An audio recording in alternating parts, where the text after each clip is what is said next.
Cognitive information theory. This is a very important theory that is found in all levels of education. This is the idea of how the brain digests information.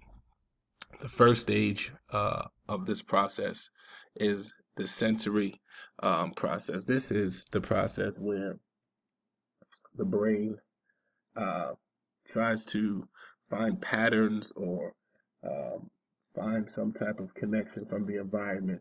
Um, this is this may be the tone of someone's uh, um, the way someone is presenting information. It may be a speech pattern. This is something that people try to make associations with in order to understand the information that's being presented. Um, these three stages, sensory, short-term, and long-term memory, all work collaboratively throughout the learning process. Um, the first stage is just a way for the brain to make sense of or try to make a connection with the information that is being presented.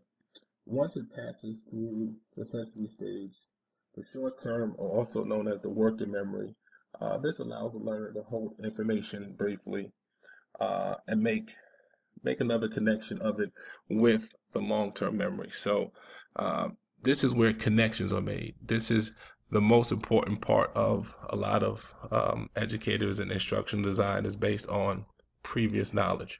So this is where your brain tries to make a connection between what you have already been exposed to or information that you already know and try to make that connection with what is currently being presented.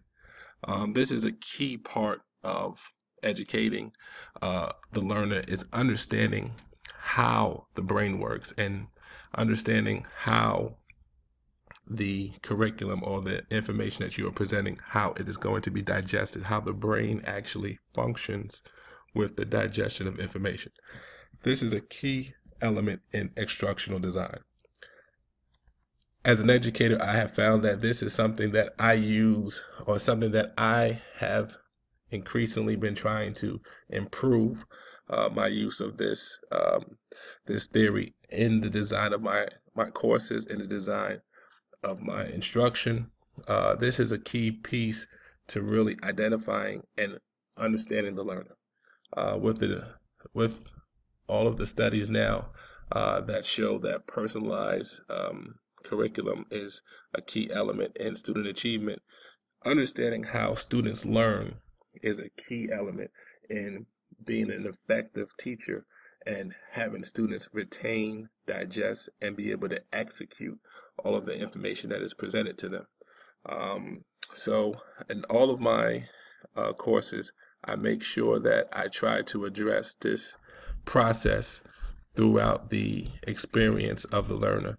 And I've also realized that this is a bidirectional tool because if you can understand how students learn, it can also influence how you teach. The most important element of this is that it's always working.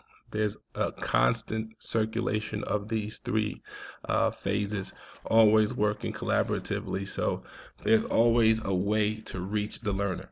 You want to try to access prior knowledge. You also want to use some sensory items that kind of trigger that type of connection. It can be in the pitch, the delivery, the tone of your voice when you're delivering instruction.